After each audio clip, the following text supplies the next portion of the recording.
이 새벽에도 주님 앞에 나올 수 있도록 건강도 주시고 믿음도 허락하여 주시니 감사를 드립니다. 성령 충만함으로 무장하여 세상을 이길 수 있는 저희들이 되게 하여 주옵소서. 의지하고 예수님의 이름으로 기도하옵나이다. 아멘. 찬송가 196장입니다. 196장 하나님 앞에 찬양드립니다.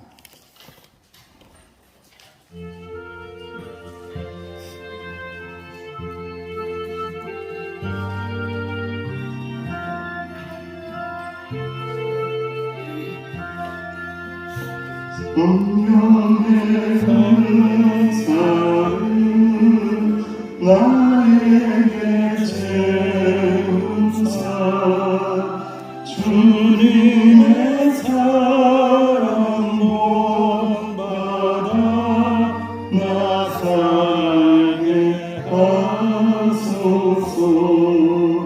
성령의 은사를 나에게 채우사 정결한 마음 가지고 나에게 하소서. 성령의 은사를 나에게 채우사 더러운 세상 탐욕을 다 태워주소서.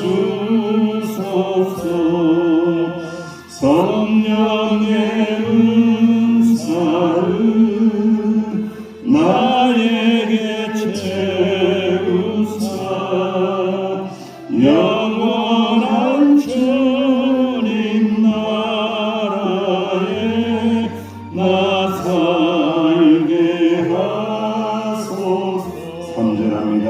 성령의 은사를 나에게 채우사 더러운 세상 탐욕을 다 태워주소서. 성령의 은사를 나에게 채우사 영원한 주님 나라에 나 살게 하소서. 아버지 하나님 앞에 하시며 기도합니다. 성령의 은사로 충만하게 채워주옵소서. 말씀의 능력으로 채워주옵소서. 말씀이 깨달아지게 해달라고 합심하여 기도합니다. 아버지 하나님 노래를 감사합니다. 주님 앞에 기도합니다. 합심하여 기도합니다. 성령의 충만함을 부어주시는 줄로 믿습니다. 성령의 은사를 나에게 가득 채워주시는 줄로 믿습니다. 이 새벽에도 성령님을 의지합니다. 성령님을 신뢰합니다. 성령님을 사랑합니다. 성령님을 따라서 기도합니다. 성령님을 따라서 말씀을 듣습니다. 말씀이 깨달아지게 하여 주옵소서. 아버지 하나님 말씀을 능력에 갈 수 있는 저희들로 인도하여 주옵소서. 주님의 말씀은 생명의 말씀, 복된 말씀, 우리를 살리시는 말씀, 우리를 아름답게 변화시키시는 말씀, 우리를 구원하시는 말씀인 줄로 믿사오니 오직 하나님의 말씀만이 우리 안에 들어오게 하여 주옵소서. 감사합니다. 주님 감사합니다. 예수님의 이름으로 합심하여 기도하옵나이다. 아멘. 하나님의 말씀 사도행전 2장 22절에서 36절입니다. 신약성경 사도행전 2장 22절에서 36절 우리 함께 2장 22절부터 36절까지 봉독합니다. 시작. 이스라엘 사람들아 이 말을 들으라. 너희도 아는 바와 같이 하나님께서 나사렛 예수로 큰 권능과 기사와 표적을 너희 가운데서 베푸사 너희 앞에서 그를 증언하셨느니라. 그가 하나님께서 정하신 것과 미리 아신 대로 내준 바 되었거늘 너희가 뽑는 자들의 손을 빌려 못 박아 죽였으나 하나님께서 그를 사망의 고통에서 불어 살리셨으니 이는 그가 사망에 매여 있을 수 없음이니라. 다윗이 그를 가르쳐 이르되 내가 항상 내 앞에 계신 주를 배웠으며 나를 요동하지 않게 하기 위하여 그가 내 우편에 계시리라.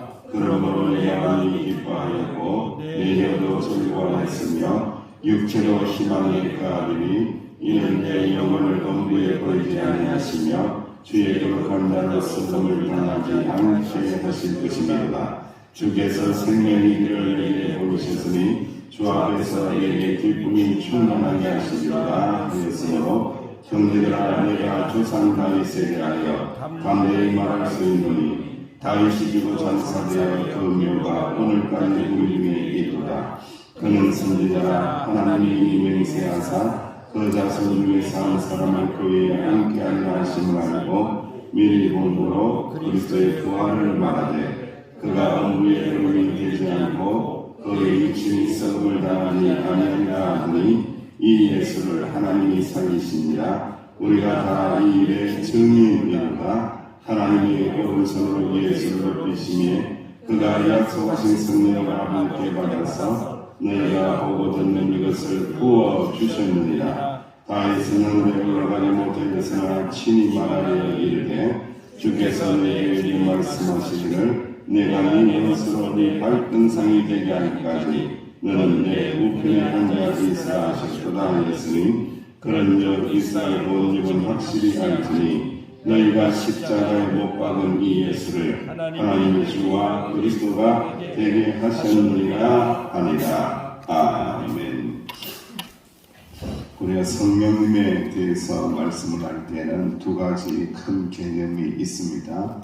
아시다시피 성령 세례가 있어요. 성령 세례는 어떠할 때 주어지는 거죠? 우리가 예수 그리스도를 구주로 고백할 때에 성령 세례가 한 번 임하는 겁니다. 유일한 겁니다. 이것은 거듭되거나 반복되지 않는 것이고 유일하게 예수님이 구주시구나, 예수가 그리스도이구나, 예수님이 하나님의 아들이시구나, 이걸 딱 깨닫게 하시는 그때에 내 옛사람, 불신하고 의심하던 옛사람이 죽는 겁니다. 옛사람이 죽고 새사람이 되는 그 순간에 바로 성령 세례를 통하여 이러한 역사가 일어납니다. 그리고 성령 충만함이 있습니다. 성령 충만함은 우리가 믿음의 삶을 살게 하시는 동력이 되는데 이 충만함은 매 순간 계속되는 거예요. 그래서 우리는 끊임없이 성령으로 세례를 부어주세요 라고 기도하는 것이 아니라 어떻게 기도하는 거예요? 성령 충만함을 주세요 라고 기도합니다. 그래서 새벽에도 성령 충만 주세요, 저녁에도 성령 충만 주세요, 힘이 빠지고 힘들 때마다 또 고난 가운데에 넘어져 있을 때마다 성령 충만 주세요 라고 기도하면서 그 능력을 의지하고 다시 일어서게 하신다라는 말씀입니다. 베드로가 지금 성령 세례는 이미 옛날에 받았고 베드로의 상태가 지금 어떤 상태예요? 성령 충만한 상태입니다. 아주 성령 충만. 성령 충만한 상태가 되었을 때에 중요한 역사가 일어난다고 그랬죠. 그 역사가 뭐냐? 복음의 증인이 됩니다. 입을 열 때마다 복음을 전하는 사람이 된다는 거예요. 그러니까 여러분, 성령과 잘못된 영을 구분할 수 있는 아주 중요한 경계가 되는 것이 이겁니다. 성령 충만한 사람은 누구의 복음을 전한다? 예수의 복음을 전하고, 잘못된 영을 받은 사람은 이렇게 들어보니까 자기 이야기를 해요. 자기 말을 해요. 자기의 것을 전해요. 자기가 뭐라고 그래요. 그거는 다 거짓된 영에 쏟고 있다라는 것을 우리가 말씀하고 있습니다. 베드로의 오순절 설교가 계속해서 되어지고 있는데 이 말씀의 내용을 이렇게 보니까 아니 베드로 사도가 신학교를 나왔어요? 안 나왔어요? 예, 좋은 학교를 철학교를 다녔어요? 안 다녔어요? 안 다녔어요. 다닌 적이 없어요. 근처에 가본 적도 없어요. 학교 밑에서 뭐 군것질 한 적도 없고 근처에 전혀 가본 적이 없어요, 여러분. 그런데 이 오순절 설교의 내용을 보니까 이 베드로가 구약의 역사를 깨뚫고 있는 거예요. 구약의 언약을 깨뚫고 있는 거예요. 구약의 말씀을 깨뚫고 어떻게 이런 일이 일어날 수 있을까 할 정도로 너무 지혜로운 하나님의 사도가 되어 있음을 우리가 말씀을 통하여 발견하게 됩니다. 성령 충만하면은 말씀이 깨달아집니다. 지금 우리가 성경을 읽고 있는데 그냥 무작대기로 듣고 읽고 막 질주하면 안 돼요. 예, 그것도 이제 뭐 좋겠지만은 더 좋은 것은 성령님 충만하게 채워주시사 지혜를 주세요. 깨닫게 해주세요. 기억나게 해주세요. 이렇게 기도하면서 이 하나님의 말씀을 묵상하고 읽으며 나갈 때에 어느 순간에 어느 순간에 통이 뭐예요? 그렇죠. 통하는 성령님과 딱 통하고 그것이 기억나는 역사가 일어나게 된다라는 거예요. 그래서 참 그것이 신비한 일인데 이러한 역사가 누구에게 지금 일어나더라? 베드로에게 일어났는데 구약 성경에 기록된 근거를 가지고 예수님이 메시아이심을 증명하고 있으며 그 어려운 최고로 어렵다고 할 수 있는 무엇에 대하여 말씀하고 있습니까? 부활에 대하여 말씀하고 있습니다. 이게 최고로 어려운 논리거든요. 이게 최고로 어려운 신학이거든요. 이거 정말로 하늘의 지혜가 아니고는 깨달아지기가 어렵고 증명하기가 어렵고 담대하게 이야기하기가 너무 어려운 거예요. 저도 이제 성경 공부를 시킬 때가 있는데 부활에 대해서 말씀을 열심히 하고 있는데 과연 저 사람이 이걸 알까? 이걸 믿을 수 있을까? 제가 전전긍긍하면서 이렇게 증명하고 이야기할 때가 말씀을 나눌 때가 참 많아요. 그런데 희한하게도 안 믿는다는 거예요. 누가 하신 거예요? 그렇죠. 성령님이 하신 거예요, 여러분. 이게 인간이 할 수 있는 게 아니에요. 인간이 전하면 이게 뭐 부활 다시 산다, 죽었다가 다시 산다. 이게 어떻게 믿어지겠습니까? 그런데 성령으로 충만하면은 이러한 역사가 일어나게 하신다라는 것을 말씀을 통하여 우리가 알게 되는데 복음의 전수를 이렇게 사도 베드로가 오늘 본 말씀을 통하여 계속 나누고 있습니다. 이방인들의 손을 빌려서 예수님이 죽었지만은 신성 모독죄로 너희들이 죽었지만은 예수님은 죽은 게 아니다. 예수님 그 죽으심을 통하여 사망의 고통에 허우적대고 있는 우리 인생을 풀어주고 우리 인생을 구원하시기 위하여 죄가 없으시기에 사망에 머무실 수 없다는 거예요. 왜 그런 거죠? 죄의 삭선 사망인데 예수님 뭐가 없어요? 죄가 없으시잖아요. 그러니까 사망에 묶여 있을 리가 없는 거죠. 3일 동안 사망에 묶여 있었던 이유는 누구의 죄 때문에? 우리의 죄 때문에 묶여 있는 거예요. 우리의 죄의 문제를 해결하기 위하여 철저하게 죽음의 고통을 우리 대신 받으셨다라는 것을 말씀하고 있습니다. 아무 흠이 없으신 예수님께서 우리의 죄 때문에 나의 죄 때문에 죽으셨구나. 이 신앙이 매우 중요하다라는 겁니다. 그러고 난 다음에 이 죽으신 예수님을 하나님께서는 다시 3일 만에 살리시죠. 부활하시죠. 왜 살리시는 거예요? 영원한 생명을 죄와 사망의 권세를 깨뜨리시고 영원한 생명을 누구에게 주시기 위하여? 우리에게 철저하게 우리를 사랑하시기 때문에 행하신 모든 사역들입니다. 십자가의 죽으심, 십자가의 고통, 십자가에서 부활하신 모든 사역들은요, 우리를 철저하게 사랑하시사 철저하게 구원하시기 위한 모든 사역이라는 것을 우리가 알게 된다는 거죠. 예수님은 부활하신 후에 하나님의 권능의 오른손을 위해 성천하셨고 요엘 선지자에게 약속하셨던 성령을 아버지께로서부터 받았어. 삼위일체 되신 하나님께서 우리 모두에게 성령을 부어주셨다. 각자 모든 머리 위에 불의 혀 같은 성령이 임하여서 마음을 함께하고 기도했더니 공동체 가운데 성령을 모두에게 부어주시고 또 누구에게 각자에게 부어주신다는 거죠. 참 하나님은 얼마나 공평하시고요. 하나님은 얼마나 자비하신지 몰라요. 혹시라도 한 명이라도 빼먹을 수 있잖아요. 그렇잖아요. 저 친구는, 저 양반은, 이런 생각을 할 수 있는데, 그렇지 않다는 거예요. 모든 성도에게 다 부어주시고, 공동체에게 다 부어주시되, 또 각자에게 모든 성령의 불의 해 같은 성령님을 그 머리 위에 부어주시는 분이 우리 하나님이시고, 아버지 하나님이시다라는 것을 말씀을 통하여 우리가 알게 됩니다. 베드로는 다시 또 시편을 인용해서 예수님께서 다윗이 예언한 주가 되셔서 하나님의 우편에 앉으셨다라는 이 시편 100편의 말씀, 110편의 말씀을 인용하고 있습니다. 그러니까 시편의 말씀도 아는 거예요. 베드로가 어떻게 해서 이렇게 알 수 있을까? 누가 알게 하셨다? 성령님이 알게 하셨다라는 것을 우리가 알게 됩니다. 베드로는 이처럼 예수님이 온 땅을 다스리는 왕이 되셨고 예수 그리스도께서는 구원의 왕이심을 믿고 고백하는 자들에게 성령님이 임하셔서 예수 그리스도의 다르신 스님에 순종하는 하나님의 나라의 백성으로 세워가신다라고 말씀합니다. 누구든지 예수를 믿어서 성령을 받은 사람은 하나님의 자녀된 권세를 받았고 예수님은 지금도 살아계셔서 성령으로서 우리와 함께 하시고 우리와 동행하시고 우리를 다스리고 우리를 인도하고 계심을 꼭 믿으실 수 있는 저와 여러분들 되시기를 주의 이름으로 축원합니다. 그래서 다윗과 비교를 하고 있습니다.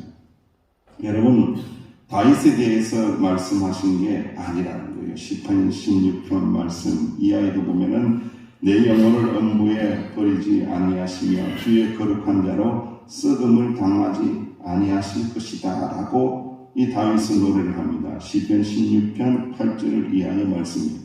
여러분 다윗이 죽었어요? 죽었다고 했잖아요. 오늘 그 말씀이 나옵니다. 다윗의 무덤이 있어요? 없어요? 다윗의 무덤이 있다는 거예요. 근데 이것은 누구를 향한 말씀이라는 거예요? 누구에 대한 예언의 말씀이라는 거예요? 응? 예수님에 대한 말씀이잖아요.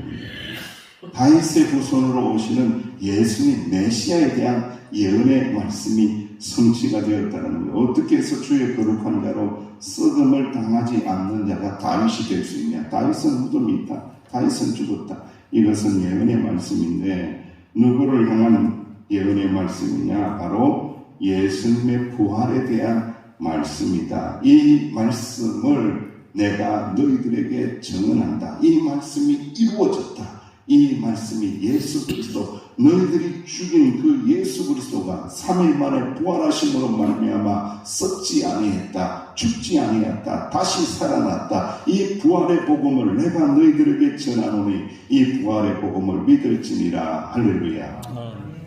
이렇게 변한 거예요. 베드로가 성령으로 충만하니까 이렇게 변화된다는 겁니다. 여러분 기독교와 타 종교에 여러 가지 비슷한 점도 있고 다른 점이 있는데 그 다른 점 중에 하나가 뭐냐면은 기독교는요 신앙 고백이 있습니다. 여러분 불교의 신앙 고백이 있지 않아요. 그냥 복만 구하지 신앙을 고백하거나 그러지 않아요.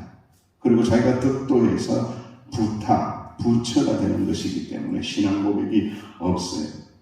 우리는 타격적 종교를 믿고 있기 때문에 은혜의 종교를 믿고 있기 때문에 신앙 고백이 존재합니다. 그래서 언제 어디서나 어느 곳에서나 힘들 때에도 어려울 때에도 행복할 때에도 잘 될 때에도 우리는 지금도 무슨 사연이 있는지 주여 이러잖아요. 그렇죠?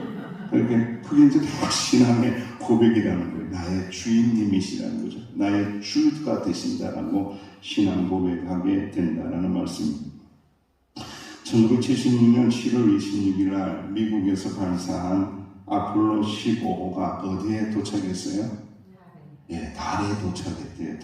달 가보고 싶지만 쳐다만 보면 돼, 그죠? 언제 가게 될지는 모르겠죠. 당시 조종사였던 사람이 있는데 제임스 어웨인이라는 사람이 있습니다. 이 사람은 사흘 동안에 달의 표면을 탐사하면서 일명 창세기의 돌이다 라고 하는 그 달의 표면에 있는 그 돌을 하나를 이렇게 채취해서 돌아오게 됩니다. 귀환해서 난리가 난 거죠. 미국에서는. 와, 많은 사람들이 칭송하고 달에 가까운 사람이라고 존경을 얻게 되고 난리가 났어요. 이름이 명망에 올라가고 제임스 어웨인을 모르는 사람이 없을 정도로 아주 유명인이 되었습니다. 어느 축하연에서 그를 향해서 제임스 어웨인을 향해서 환호하던 사람들에게 이 사람이 이렇게 말합니다. 인류 역사 최고의 날은 인간이 달에 도착한 날이 아닙니다.